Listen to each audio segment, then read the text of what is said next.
প্ৰণিপাত বন্ধুসকল, good morning. ইয়ালৈ আহি পেলাই এক অদ্ভুত বস্তু দেখিলোঁ। কি জানেনে? এজোপা গছ আছে। মানে ভবা নাছিলোঁ যে মাজুলীখন এনেকুৱা হ'ব পাৰে বুলি। উপস্থিত হৈছোঁ সেই লুইত নদী পাৰত। কাষতে আছে ডেকাচাং ৰিজৰ্ট। মঞ্চ তৈয়াৰ কৰিলে এটা কাৰণত ইমানেই দৰ্শক হৈছিলে কীৰ্তনঘৰৰ ভিতৰত কৰোঁতে মাজুলী বুলি যি আমি শুনা যায় বা কোৱা হয়, কিন্তু আহি চালেহে গম পায় মাজুলী আচলতে কেনেকুৱা।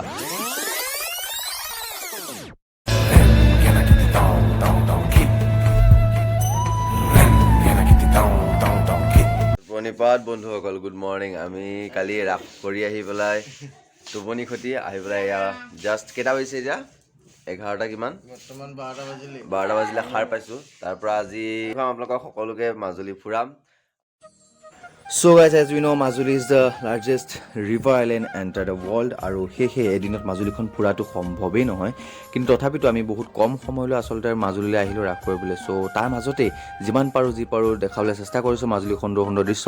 আৰু চবতছে ইম্পৰ্টেণ্ট কথা কি, মই ফাৰ্ষ্ট পাৰ্টত কিছুমান ইম্পৰ্টেণ্ট তথ্য মাজুলীৰ বিষয়ে দিম বুলি কৈছিলোঁ। হয়তো বহুতে জানে, কিন্তু প্ৰায়ভাগ মানুহে নাজানে। চ' সেই ইম্পৰ্টেণ্ট তথ্যসমূহ আপোনালোকক দিবলৈ চেষ্টা কৰিম। আৰু যিসকলে সেই মোৰ ফাৰ্ষ্ট পাৰ্টটো চাইছে তেওঁলোকে অভিয়াছলি গম পাইছে মই কোনকেইটা কুৱেশ্যনৰ কথা কৈছোঁ, আৰু যিসকলে গম পোৱা নাই তেওঁলোকক এবাৰ মই কুৱেশ্যনকেইটা দেখুৱাই লৈছোঁ। লগতে মাজুলীৰ বিষয়ে কিছুমান নজনা তথ্য আপোনালোকক দিবলৈ চেষ্টা কৰিম, যে যেনেধৰণে ধৰি লওক মাজুলীৰ ৰাস তাত কেতিয়া আৰম্ভ হৈছিল, কোনখন সত্ৰত প্ৰথমবাৰৰ বাবে ৰাস পতা হৈছিল, ৰাস ৰঙমঞ্চলৈ কেতিয়া কনভাৰ্ট কৰা হৈছিল, আৰু লগতে কোনে কৰিছিল, কোন চনত কৰিছিল, সকলোবোৰ জনাই আছোঁ। গতিকে চাবলৈ সেইসমূহ বস্তু জানিবলৈ হ'লে আহক মোৰ লগত, আৰম্ভ কৰোঁ। আৰু এইসমূহ কথা জানিবলৈ পাব ইয়াৰে এজন স্থায়ী বাসিন্দাৰ মুখেৰে, আচলতে এজন শিল্পীৰ মুখেৰে। গতিকে জানিবলৈ হ'লে চাই থাকক ভিডিঅ'টো। তো বাকী ৰাইজ চাওক কি সুন্দৰ পৰিৱেশ। আমি একদম মানে বেলেগ এটা ফিল হৈছে। মাজুলী ফাৰ্ষ্ট টাইম আহিছোঁ, কি সুন্দৰ লাগিছে। মানে ভবা নাছিলোঁ যে মাজুলীখন এনেকুৱা হ'ব পাৰে বুলি। আচলতে নদীদ্বীপ বুলি ক'লে মানে কেনেকুৱা এটা ধাৰণা হয়, কিন্তু একচুৱেলি ইয়াত আহি মানে মই বেলেগ এটা ফিল হৈছে। চাওক কি সুন্দৰ ৰাস্তাৰ কিনাৰে কিনাৰে গছ। য়েছ, ত' প্ৰথমবাৰ আহিলোঁ, অকলে আহিলোঁ আৰু জেগাও হেৰালোঁ আহি পেলাই। কিন্তু এতিয়া কালিৰ দিনটো গ'ল তেনেকৈ কষ্ট মাছে, কিন্তু আজি সঁচাকৈ বঢ়িয়া লাগিছে। সকলো আহিছোঁ আহা। ত' বাকী নাজানা চব কি ধুনীয়া দৃশ্য, কি ধুনীয়া। বকলেনবোৰ লগত থাকিলে মানে বকলেমৰ ডাইলগবোৰ ওলাই থাকে মানে নাজাৰা। ত' তেনেকৈ আৰু ভাল লাগে আৰু। উপস্থিত হৈছোঁ সেই লুইত নদী পাৰত। কাষতে আছে ডেকাচাং ৰিজৰ্ট।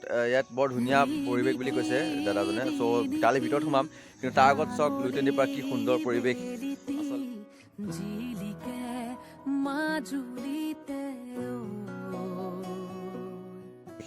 আচলতে মাজুলী বুলি যি আমি শুনা যায় বা কোৱা হয়, কিন্তু আহি চালেহে গম পায় মাজুলী আচলতে কেনেকুৱা। তো মই যি ধৰণে শুনি আছিলোঁ, কিন্তু যেতিয়া আহি গম পালোঁ মানে বেলেগ এটা পৰিৱেশ আৰু মানে ভাবিব নোৱাৰা এটা পৰিৱেশ। তো আহিব মাজুলী, যোন অহা নাই, যোন আহিছেতো গম পায়েই অভিয়াছলি।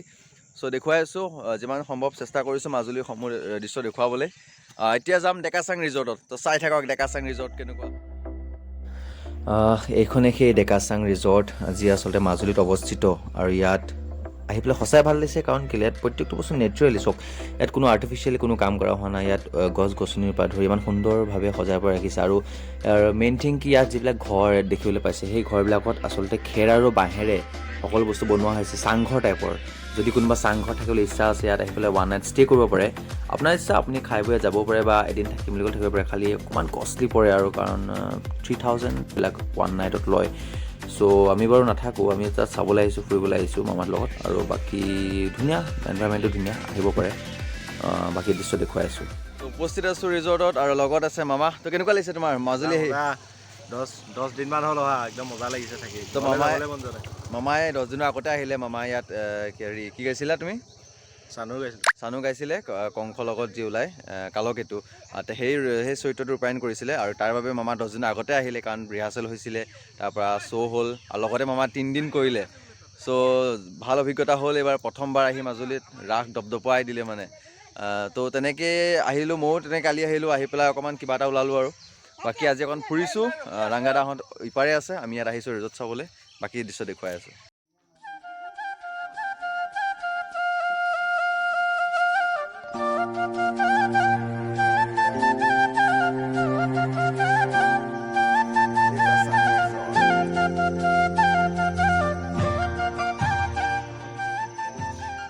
আহি পেলাই পেলাই এক অদ্ভুত বস্তু দেখিলোঁ কি জানেনে এজোপা গছ আছে নৰ্মেলি আমি জানো যে গছৰ শিপা তলত থাকে এই গছজোপা শিপা চাওক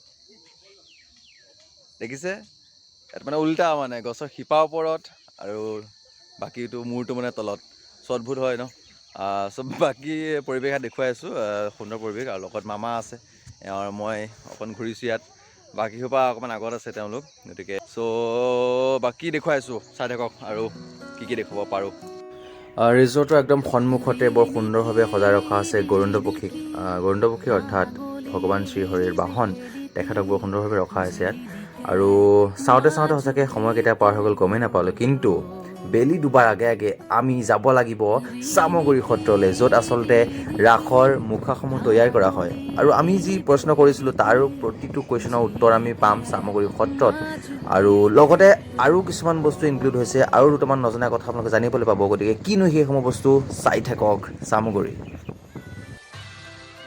উপস্থিত হ'লোহি চামগুৰি সত্ৰত চামগুৰি সত্ৰৰ বিশেষত্ব জনাৰ আগত আপোনালোকক জনাওঁ যে মাজুলীত প্ৰথমবাৰৰ বাবে ৰাস পাতা হৈছিল দক্ষিণপাট সত্ৰত 1840 চনত 1840 AD প্ৰথমবাৰৰ বাবে ৰাস পতা হৈছিল আৰু তেতিয়াৰ পৰাই অবিৰতভাৱে এই পৰম্পৰা আজিলৈকে চলি আহিছে কণ্টিনিউৱাছলি আৰু আগতে ৰাস ষ্টেজত পতা নাছিল কিন্তু 1934ত ষ্টেজলৈ কনভাৰ্ট কৰা হ'ল কিয় কৰা হ'ল তাৰ কাৰণো জনাই আছোঁ চাই থাকক এই লকডাউনত যে গৈছিলে নাৰায়ণ চন্দ্ৰ গোস্বামী এখেতে সাহিত্য একাডেমী শংকৰদেৱ বঁটা দিল্লীত সন্মান দিব ইউনিভাৰ্চিটি আমাৰ সাহিত্য একাডেমী বঁটা পাইছে পিতৃ ন সাহিত্য তেখেতে ঢেৰ গ্ৰন্থ লিখিলে কুশকান্ত দেৱ গোস্বামী মোৰ পিতৃ সত্ৰাধিকাৰ আছে এই হাতৰ চিনা ভৰি চিন তেখেতসকলৰ পদচিহ্ন ৰাখিলোঁ 2018 চনত বৰ্তমান নগেন গোস্বামী জানিব পাৰিলে বৰ্তমান সত্ৰাধিকাৰ কোন নগেন গোস্বামী দেৱ তেখেতে ক'লে আৰু ইয়াৰ পিছতে এজন বৰ্তা আচল গৈছোঁ তেখেতক আচলতে আমি কিছুমান প্ৰশ্ন কৰিছিলোঁ গতিকে বৰ্তানে কি ক'লে চাই লওক ৰাসটো হ'ল পোনপ্ৰথম যেতিয়া আমাৰ ইয়াত ৰাস হৈছিল বিশেষকৈ গুৰুজনৰ ৰচিত কেলিগোপাল নাটখন প্ৰথম মাজুলীৰ ভিতৰত চামগুৰি সত্ৰতেই হৈছিল আৰু এই চামগুৰি সত্ৰত যিটো ৰাস হৈছিলে সেইটো আচলতে ভাওনা হিচাপে গুৰুজনৰ নাটকবিলাকতো আটাইখনটো ভাওনা হিচাপে ব্যৱহাৰ হয় এই ৰাসৰ নাটখনো ভাওনা হিচাপে ব্যৱহাৰ হৈছিলে কীৰ্তনঘৰত তাত এই কীৰ্তনঘৰৰ ভিতৰত হৈছিলে দৰ্শক কীৰ্তনঘৰ দুইফালে বহিছিলে তাত নাটক হিচাপে তাত ব্যৱহাৰ হৈছিলে কিন্তু পিছৰ পৰ্যায়ত ইয়াক মঞ্চ তৈয়াৰ কৰিলে এটা কাৰণত যে ইমানেই দৰ্শক হৈছিলে কীৰ্তনঘৰৰ ভিতৰত কৰোঁতে